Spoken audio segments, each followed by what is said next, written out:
everyone, my name is REDRUP, this is the It's Not a Phase podcast, and on this episode I'm joined by Freddie and Mike from the band LASTELLE.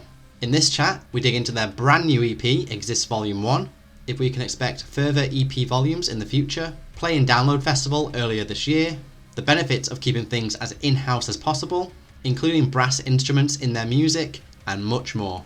Before we get into all of that, please consider taking a few moments of your time to help me out by supporting the podcast. You can hit subscribe or follow wherever you're listening to or watching this so you don't miss out on any future episodes. You can leave a review or a comment. You can give the podcast a follow on social media. And there's also a Patreon and a web store if you did want to go one step further. I've included links to everything that I've just mentioned in the description of this episode, or you can head to itsnotaphase.co.uk. And now that's all out of the way, here's my chat with Freddie and Mike from the band LASTELLE. What's up, everybody? Thank you for joining me on this episode of the It's Not a Phase podcast, where I'm joined by Freddie and Mike from LASTELLE. How are you both doing today, guys? Hello. Life's good. How are you, Zach? You good? I'm all good. Yeah, thanks for jumping on, taking the time. Obviously, we're going to talk about the big news, which is your new EP, Exist Volume 1. But I know, obviously, in the grand scheme of things, you guys are a relatively new band. So, you know, there'll be a few people listening who aren't quite sure who you are, what you're about. So I think if I've got this right, Mike, you used to be in a band called Vera Grace. Is that right? We did used to be called Vera Grace, yes. Oh, is that what the band used to be called, and then it changed? Yeah, yeah. Kind of. So it's a new band completely. It's just got a few members from that band that are now this. So that band just disbanded and then started afresh as LASTELLE, yeah. Right. And then I think, Freddie, you were in a band called Red Crow, is that right? I was, yeah. I mean, you've done your research, man. I've like done research. No one's heard of my old band. Even I haven't heard of his old band. Yeah, I've done like loads of bits over the years. I used to play in a punk band when I was like a lot younger, and that was my first like proper touring band. I did the Red Crow stuff with like some of my best mates. It was amazing, like loved that stuff. But it was like completely removed from the sort of heavy music world. And yeah, now, you know, the LASTELLE thing's been going for a little while, but yeah, it's been fun. It's been good. And it's nice to just see where it's going. Yeah. Well, yeah, the Red Crow's like, the stuff's very different to, you know, the LASTELLE stuff. Like, how did these two worlds kind of collide to make LASTELLE as we know it today? So the band was a sort of, it kept like a few members from the Vera Grace stuff that Mike was doing with some of the guys. They were touring and they needed, correct me if I'm wrong, Mike, but it was Adam was the videographer for a tour. He came out and did a few tours and some bits with Vera Grace. And then when Vera Grace was kind of coming to the end of its days, LASTELLE kind of started up, and Adam continues doing all the videography stuff for LASTELLE, but he's like the front man of the band as well. Mm-hmm. So that's how he kind of met those guys. I met Mike through some mutual friends of ours. There was a band from Oxford called I Cried Wolf, who were great friends of mine, great friends of Mike's, and we kind of met through that. And that's how I met those guys. But I would say we've all kind of played in music in like bands of different musical genres over the years. And I think we've all kind of learned a lot from different styles and different things that we do. And I think that kind of, you know, brings together to sound like what LASTELLE sounds like. Yeah. I mean, speaking of the sound, like, what comparisons do you seem to get the most? Because to me, I don't know if you guys agree, but I get a strong like vibe of the Elijah. That's what I get the most from you guys. We get that. We get that one a lot, which is rad. A lot of the band are big fans of the Elijah. I know John Joe loves that band. But other bands are like Devil Sold His Soul. We're a fan of them. They're so dope. And like we get a lot of Atreyu vibes, apparently. I don't know if that's because, you know, I don't quite see that, but yeah. No, me either. But I think it's just the whole singing drummer thing. Yeah. But hey, if we're in the same conversation, I'll take it. Yeah, I mean, if we're going like the singer drummer vibes, like Under Oath sounds like Makes a better comparison sense. to me. Yeah. And that's no shade at Atreyu for sure. Like no shade at that, but like I don't think our band sounds. I think Mike's vocal isolated sounds a little bit like Brandon Saller from Atreyu, and I think that's like maybe one of the comparisons that we get. Yeah. Which we don't mind those comparisons. People listen to things, and I think when someone comments on a post or says to you in person, like, "Hey, you sound like this," they're saying it from a place of positivity. They're Yeah. saying, "I like that thing. You sound like that." So whatever we sound like to people, if it's something that they like, cool. If they're comparing us to something they hate, not so cool. But that's not really the case. So yeah, whatever. Yeah. Singing drummer thing, Under Oath, the Trey vibes. I think vocally we pull from a lot of different places, but I think instrumentally maybe like the sort of post-rock, post-hardcore world is where the instrumentals at least come from. Yeah. And like just while we're on the kind of subject of like drumming and singing, I mean, to me, I'm not a drummer. I've never played drums, and it just kind of seems like those two things are kind of like the most difficult thing to put together. Like to do at the same time. Like I look at a band like Hail the Sun and Donovan Malero, and he's doing these Oh, crazy absolutely. drum fills and singing like an Yeah. angel, and I just don't know how people can do it. So I don't know how you can do it either. To be fair, I don't know how he does that either. That's another world. Yeah. But I do feel the same with like I've got, people that sing and play guitar. That blows my mind because you're doing way more things rhythmically, whereas I'm just doing this. So I don't know. I think it's just muscle memory in the end. Like growing up, just singing along to Paramore in my shed playing drums, I guess is just like a gateway into finding out that, oh yeah, I can put the two things together. But it all came out of peer pressure anyway, so it's okay. Look where you are now. It worked. Yeah. Yeah. We got John to thank for that. He really forced me into it. Yeah, Mike was very much he was pushed into this. He wasn't guided lovingly. No. Trust me, I don't want to be here. He wants to be sitting in a drum kit, like being ignored by everyone. And unfortunately, he's just quite an interesting guy to watch and listen to. Sorry, Mike. Yeah, it's okay. Yeah, I mean, if you had a shit voice, you would have got out of this, wouldn't you? You could... I know. I mean, I could do it. I'll Can you go sing downhill. Don't worse? worry about Yeah, it. wait for the next record. Like Mike's going to intentionally sing bad and just tank it. No, it's okay. I do enjoy doing it. It's fun.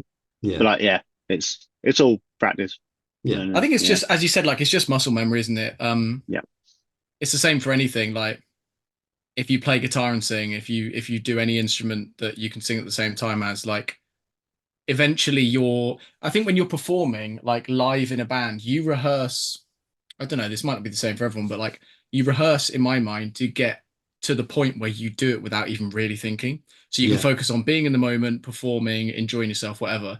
Because you can tell when you watch like, and there's nothing wrong with this, but you can tell when you can watch like people are a lot less experienced because they're a lot more focused on what they're doing. And there's again nothing wrong with that, but if you're having to think about every little note you're playing, then I don't personally, I think maybe you haven't rehearsed enough. So with like, with Mike and what he does, I think he'll sit there and just play over and over again until he doesn't have to think about the drums anymore. And same with the vocals. And then eventually he's not thinking about either of them. I guess at that point it's just like autopilot, isn't it? Like, yeah. There are definitely moments in the set where you suddenly realize what you're doing, and that's when it goes wrong. So I think it's dissociate and just do it. Yeah, that's it. You got to think about something else, and just have fun with it. But yeah, overthinking is not the key. Yeah. Well, going to LASTELLE of today, obviously, it was mentioned before, you've got a brand new EP, Exist Volume 1. How are you feeling about this EP in comparison to the previous two EPs when you look back at them? I think every artist says that like, oh, our latest stuff's our best stuff. I think that is something that everyone says. It's a bit cliche, but I do definitely feel that about what we've got now. I think we've worked quite hard and we took a little while to get all of this material together.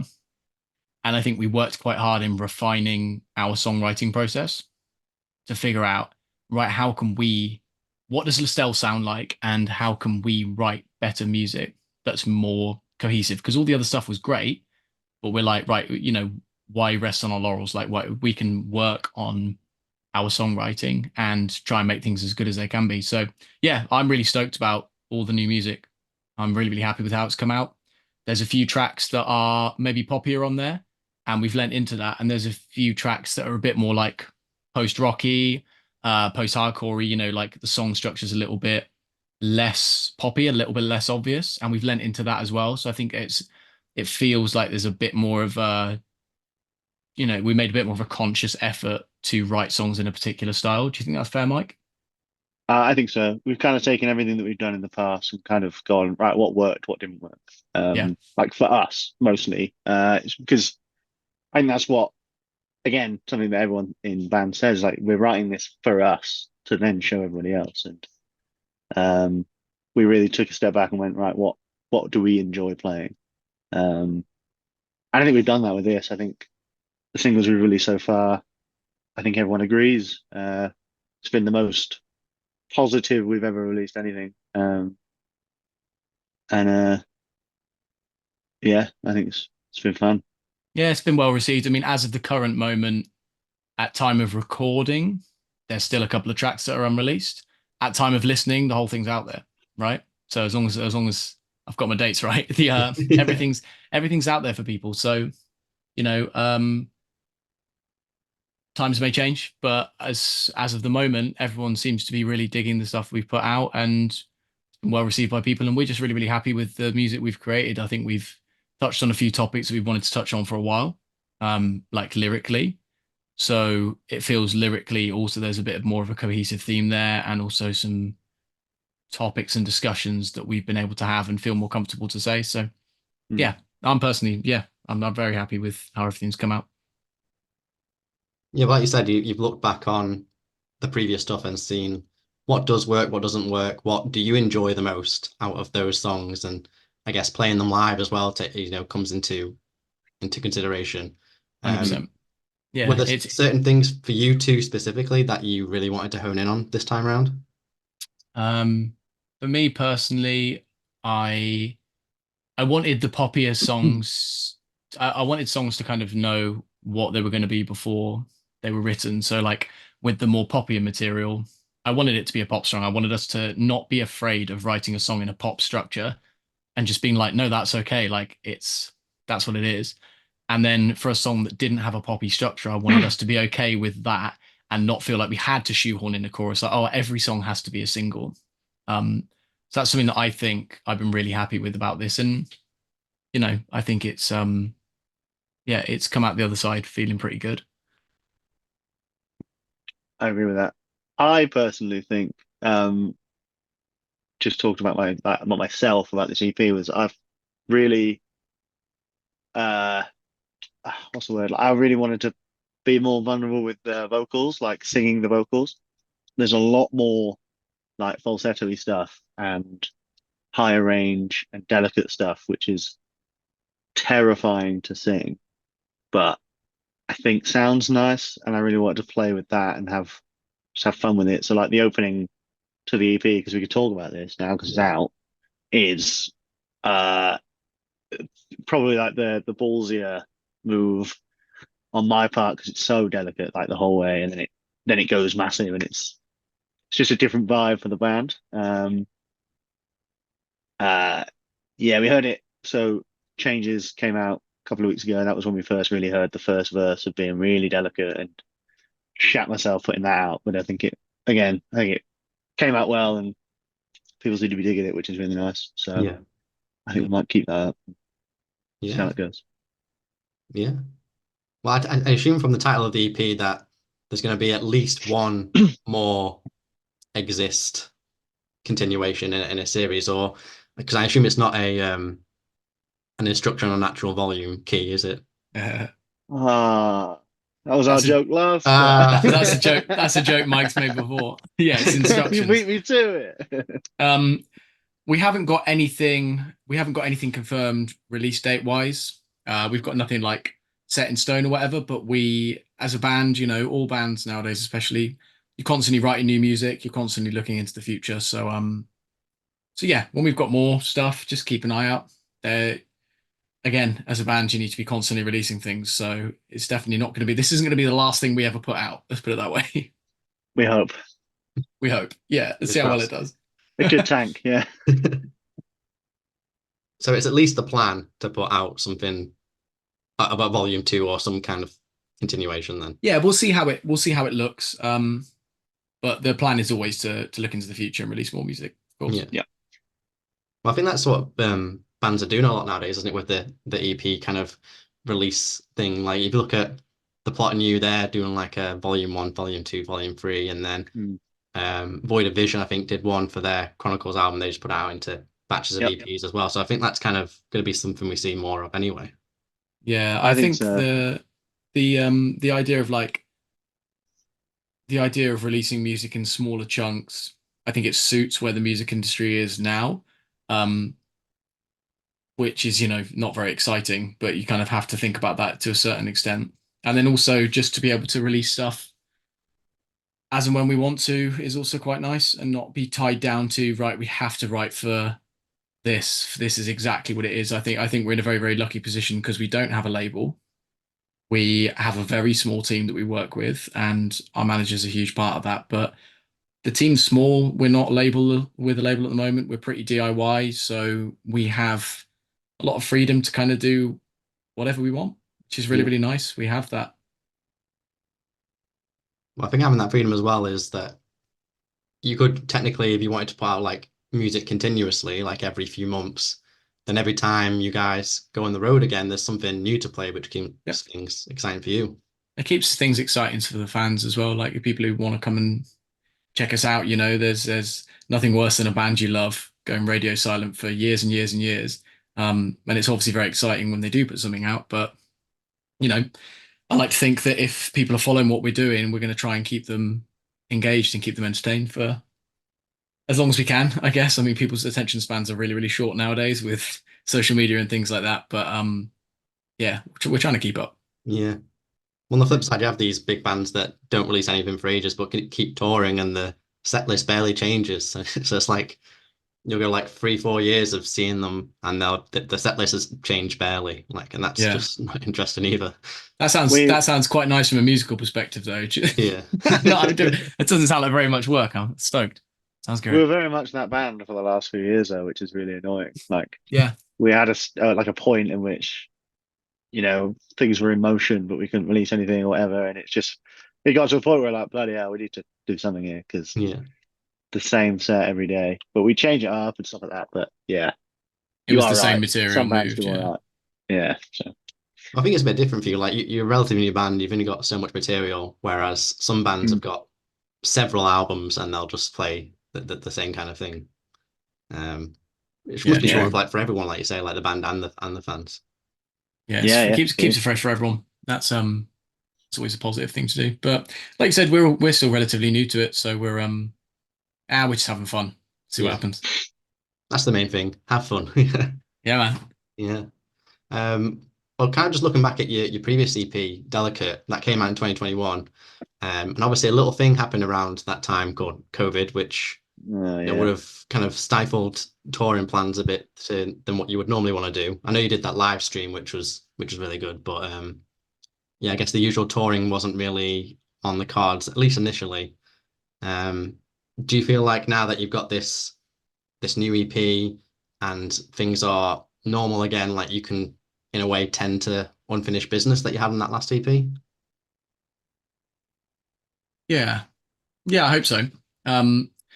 I hope we can do that. I mean, that's not to say we didn't enjoy the stuff we did, though. I mean, I was thinking about that live stream the other day because we filmed it in a church in my hometown, and I walked past it the other day and was like, it's actually weird to like think that this church that I walked past like for years as like a teenager was somewhere that we kind of recorded and put out into the world, and that was a nice thing. So I think with all the problems of everything that happened around that time, there was also, it forced people to be quite creative and come up with, so I'm not, we did a live stream, it wasn't the craziest thing anyone did. There was plenty of people doing crazy stuff, but like being put in that corner and backed into a corner a little bit forces you to be quite creative with it.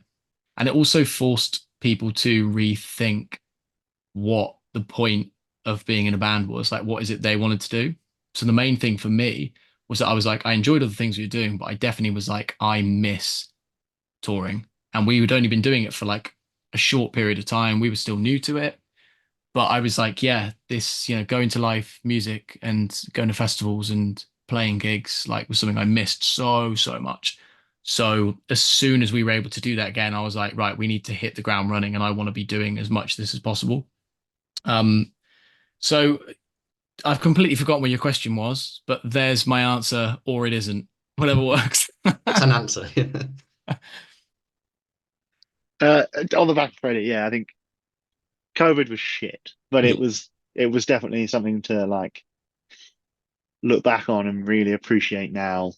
The fact that we're back and we can do whatever we want and get back out on the road and stuff. Like we got back on the road pretty soon. I think we were kind of like one of the first bands to be back out on the road doing short little tours and stuff. And you're absolutely right. That's all we want to do. Like now that this EP is coming out, like we want to hit the ground running and just get that to as many people as we can. We never got to Europe before COVID and stuff like that. We've dipped our toe in Romania a few months ago, but I think now's the time to like really see how far we can take it, and hopefully, hopefully we can do that. I don't know, but we'll see. Yeah, Yeah. I think you kind of downplayed that live stream. Like that venue is beautiful, and like the production was really good as well. Like there are some people who did live streams, which I mean, obviously people have different resources and stuff, but it was just a camera in a room. But you guys kind of, took it to the next level, I think. Yeah, we're yeah, very we had lucky to have two videographers in the band. yeah, And everyone's pretty tech savvy in the band. We had a good friend of ours, a guy called Jamie McKivitt, who was engineering on the day and helping out with that. We had all manner of volunteers and friends and people doing work for not very much money just because they were stoked to be involved in anything during the depths of a pandemic. So yeah, we had a great team of people come and help out on the day, and shout out to everyone who was involved in that. Was it was like a long day, but it was a long day of prep. But really, really happy with how it all turned out in the end. Yeah. we'll do it again. Yeah, I think there's scope for something like that in the future. We've talked about Yeah, we talked about live streaming some things, or like just recording a live set, but I think especially at the moment, maybe the time just isn't right. I think we're focusing more on live rather than online live, because we've been pushing a lot of like social media content and things like that. So that's why we took the opportunity with the Black Heart show we've got. We're doing loads of stuff during the day, so we're going to get involved with the venue and try and get people down early and do those sorts of things, and try and really like take things back into a real place, into a real space where we can interact with people and actually, fingers crossed, we can sell the show out, and we'll only know that when this airs. So, but hypothetically, it's sold out because it's not far off, and that's just like that's such a wonderful, wonderful, validating moment of, man, there are people who actually give a shit. Like, and it's not a huge venue. It's like 150, 160 cap, Right. but to get that many people packed into a place in London on a Wednesday night, like every single week, we get ticket updates, and every single week we're all just like, this is wonderful, So yeah, really looking forward to that moment and just getting back to like the real world stuff, which is why we got into this in the first place, to play music with our friends and hang out. I've never been to the Black Heart before, so you should come. Come down, man. Well, or you won't have come down by the time it's going to. Well, it was great to see you when you guys are playing that show, I'm on holiday in Spain, so I can't make it, unfortunately. That's fair. I get that it. is completely reasonable. Yeah, I suppose. Yeah. It's a cool venue. It's quite it's small but cool. Like the sound's massive. The stage, it's a small little sweatbox, and it's got a lot of character and a lot of vibes. So yeah, we've done it a few times before. I'm going to see Devil Soul Solo doing like a 2 show thing in December. I'm going to go to that, so that'll be my first time at the amazing. Black Heart, so I'll see what it's like. That's gonna be so good. I want to go to that. It'll be so good. I think it's sold out, so if you didn't get a ticket, yeah. I'll see what I can do. Yeah. Speak to some people. Yeah. I'll beg. It's okay. Mike's got no has not got too much pride to beg. That's fine. I think some of the guys will be down there. I'm pretty sure Rich, our guitarist, is very like, he's a huge Devil Soldier Soul fan. I think that's a big part of what he puts into the band, especially is like that kind of sound, which he, lends from and loves that band, especially. So yeah, they'll, anyone listening that's a fan of that band, there'll at least be a couple of LASTELLE representatives down there, I think. Yeah. Well, speaking of live, a few months back, you played Download as well. What was that like? Unreal. Wicked. Yeah, just so dope. To play like the festival that you grow up going, I want to go to the festival as a punter, not never think you're gonna play it. Yeah. But yeah, getting that email, we were just like, what the hell is going on? Like, I'm surprised it took a punt on us, but it was so good, real fun. Yeah. Felt like a real like step up gig. You know what I mean? Like in a tent outside. What is that? Mental. Yeah. Yeah, it was cool. Was it everything you hoped it would be? Apart from the power cut, yeah. You had a power cut. Yeah, like into the second song, the fuse box tripped, and for some reason it was on the other side of a main road. Right. So like somebody had to run. I think it was our mate Alex who's doing sound Yeah, for shout somebody out later on. Alex. He pegged it, so there was a bridge going at the back of the courtyard into the other side. You could just see him running across, and he had to get the generator back up and running. Wow.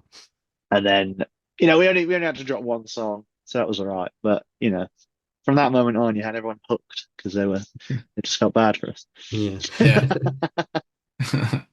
Look, Yeah, it was nice. It was a good vibe actually as well. We had like all the bands on that day, some of which we'd met before and we were friends with, some of which we met on that day and then instantly kind of clicked with, and there was quite a good energy on our stage. So yeah, it was really nice. It was really nice, and we got to see Palm Reader as well, who were like headlining that the stage that we were on. So yeah. that was cool. Yeah, it was really nice. It was a sort of nice. Again, like it's loads of validating moments at the moment, but it was like, yeah, that's a validating time, and it makes us feel like we're kind of moving in a trajectory that we're excited for. Yeah. R.I.P. Palm Reader as well. Yeah, Oh man. man, I'm so sad. I got to see their final show at Trees, and the amount of tears in that crowd was kind of funny to be honest. But it was just that band is so good. Yeah. Oh well, they went on a high on their own terms, so. Yeah, yeah. They also overran by like 20 minutes. How did they? It was typical Power Reader style. I liked it. Yeah. Just no fucks given. Did not give a fuck. Cool band, man. Cool Yeah. band. I think there's a lot of that in the UK, isn't there? Like, it's really nice. It feels like there's a huge amount of music, considering we're not the biggest. It's not the biggest sort of group of countries in the world, is it? But yeah, there's some really cool bands that have just been doing it. I mean, out of the sort of death of Palm Reader comes Vower, which is like a couple of the guys from Black Peaks, a couple of the guys from Palm Reader. So yeah, anyone listening, if you've not heard of those guys, they put out an EP a couple of months ago. It's sick. It's really, really sick. So. Yeah. Yeah. Well, I've not seen you guys live before, so do you do the brass sections live as well, or is that on a track? No, so that's me live. Right. Oh, Freddie, baby. There's a bit of a secret to it because sometimes I'm playing bass at the same time. Right. So I've got at that point I've got like the ability to switch over to a backing track bass, and then as soon as I finish playing, I can switch it back to real bass. So if anyone's ever like looking and being like, he's miming all of it, I'm doing my best. All right, so cut me some slack. But yeah, like we'll try and put as much into it live as we can. We did a little bit on the second EP, Delicate. There was a bit of brass kind of in there. And then we started doing it live. I really enjoyed it and really enjoyed like it added a bit of a dynamic, softer moment to the set, which was really nice. It was a bit of a time to take a breath. And then we looked at when we were writing this new material, we were like, let's just put more in. Let's add some more in some sections where you maybe haven't before and just layer it up. Because we've always added strings and things like that anyway. But just adding a bit more brass in there. Yeah, it's been a fun thing to try and work out the logistics of doing it live, which is, as I said, a bit of a nightmare, but we've got there. And yeah, I'm doing more now than I ever have done on that, which is a challenge, but because I'm not the best brass player in the world. I'm definitely good enough to do what we do, but I'm not. It's hard, man. It's hard. And I've thought about it for years, but I think like I'm never going to be like a high jazz shredder, and I'm very okay with that. You know, Maybe you guys need to get to a certain point where you can eventually kind of have like a live brass section behind you for one show. That sounds great. That would be amazing, and then I don't have to do it. That sounds great. Sign me up, man. Yeah, I think we'd love to do stuff like that, like have live strings, live brass, live anything. But as anyone knows, you know, that with that kind of outgoing, it's money at the end of the day, and we do this for the love of it. And there's not a huge amount of money in music, unfortunately, especially at the level we're at. But maybe at some points in the future for like special shows, we can kind of find some stuff like that. I mean, I've got a bunch of friends I know who play brass instruments, so I can pull in favors, but I wouldn't feel comfortable paying them, you know, less than they're worth. So yeah, maybe one for the future. Yeah, yeah, yeah. But it just brings a bit of a like texture and layer to the band and the sound, doesn't it? Like if you look like a band like Imminence, where the guy's like playing violin and singing and screaming at the same time. I don't know how he does that, but he screams into his violin. Yeah. Oh, like, what are you doing? So good. It's insane. I love that band. Yeah, they're great. cool.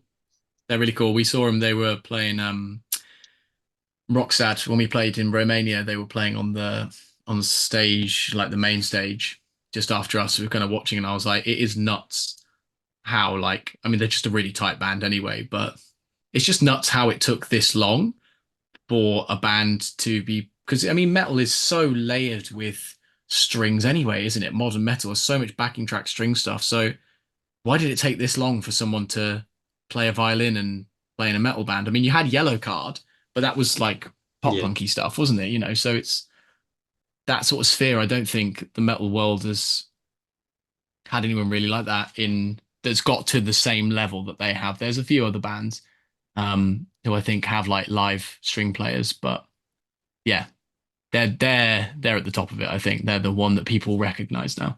Yeah, yeah. And you just got to take the brass section now. Yeah, man. Yeah, we got it. Here for it. Yeah. Well, you mentioned before, like that you guys kind of like keep things quite DIY nowadays. Like you direct and shoot and edit your own videos, and you self-release an EP, and I think you'd handle like a chunk of the production of the EP yourselves as well. How important is it for you guys to try and keep as many things in-house as you feasibly can? I think it's less a case of like, I mean, it is important to a certain respect because I've always felt like no one's going to give as much of a shit about your things as you are, right? And if we were getting people involved who just were half-arsing it, I'd be like, why bother? Why bother getting someone else involved if we can do it better?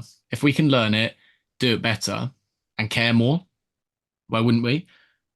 However, as a sort of counterpoint to that, I also think getting the right people involved and getting a good team involved is never a bad idea. Like when we were approached by our manager, who we've been working with for a number of years now, we had to take our time to make sure that it was the right fit. But and I can speak for everyone, like we're all confident that it's the right decision and that he is the right guy for it, you know?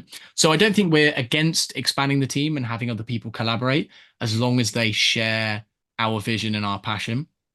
Because as I said, you know, we don't expect anyone else to give as much of a shit about this thing as we do. And that's okay. But you got to give some shit, you know? A little bit of a shit. A medium amount of shit. Do you think that's fair to say, Mike? I agree with that. But it is also everyone's dream when you get in a band to go and record in like these massive studios that are like world famous with world famous like producers and engineers and stuff. But you know, we'll get there. Yeah. Like you say, you just got to get like the right people. And I guess in the meantime, whilst you're keeping things in house, you've got some benefits, creativity there, because like there's no one kind of putting their hands on things and Yep. potentially tainting it. And then I guess financially as well, that saves you quite a lot of money. Oh man, So much money. we save so much money on music videos, and I cannot thank Rich and Adam enough for that. They're very hardworking. Yeah. Yeah, like you just can like all work on the vision together, can't you? Like it's all your vision from start to finish then. Yeah. Yeah. Yeah, unfortunately, there's an odd number of members in the band, so we can usually vote on things if we have to. There's never any huge disagreements. And to be honest, for the most part, we're all, again, including our manager, like we're all on the same page. We're all working towards the same goal. And even when we have disagreements, it's only because we're all passionate and care about what we're doing. So it's never because at least I don't feel like we've ever had a disagreement because we feel like someone's being lazy. I think we've only ever had disagreements because we actually care, which is nice. Whereas I can imagine, when you work with a team of people, sometimes you might feel like people aren't pulling their weight, and that would be a really, really tough thing to have to navigate. But yeah, that's the benefit of doing it DIY. Yeah. Yeah. Well, looking to the future, I saw that you're like set to play Takedown Festival next year, so that'll be pretty cool. Yeah, when is that? You've got details. I don't remember. We're playing it. April next year, right? Yeah, I think it's April. Yeah. I'm looking forward to that because it got rescheduled, didn't it? Like, Yeah, I think it was meant to happen this year, but there was Yeah. like the venue had to be renovated or something. So something like that. Yeah, I'm looking forward to that one. That's been a festival like that I've looked at all the time and been like, that'd be fun. Yeah. Stacked lineup as well. Yeah. Yeah. Just look pretty good. And obviously you guys are on there, so even more stacked. Oh, Stoked. thanks, mate. Yeah. Appreciate it. So yeah, so that's down in Portsmouth next year. We've got by the time this is out, we'll have a few shows announced, but I can't remember the dates. And just in case anything changes, I won't mention them. But yeah, we've got all that stuff on social media, and we've got a few shows before the end of this year. We should have a few bits that are coming up as well. Right. And what else is planned for this year that you can talk about, or is yeah, that... that's the thing, is I'm trying to navigate that. I think really like we're just playing a few shows and looking to book more shows. Yeah, looking to book more shows. We've got a few things coming out online, like some drum playthroughs and some fan interaction things, and maybe some, we had an idea for a while about releasing some of the stems of the music so people can do remixes and things like that. And I think we're in a position where we've got this music and we want to try and interact with people and see how they might enjoy it and interpret it. So yeah, we're just trying to do as many different things as possible. It's not just playing shows and that's the end of it. It's it might be some fun stuff out there. But again, it's hard to say without jinxing it, Yeah. Yeah, sorry, boring answer. Yeah, no, yeah. Yeah, you don't want to say anything that you can't potentially say and then get in trouble, right? You don't want to do that. Yeah. If anything was a guarantee, I'd say it. But unfortunately, until it's announced, I don't believe that anything's guaranteed. So.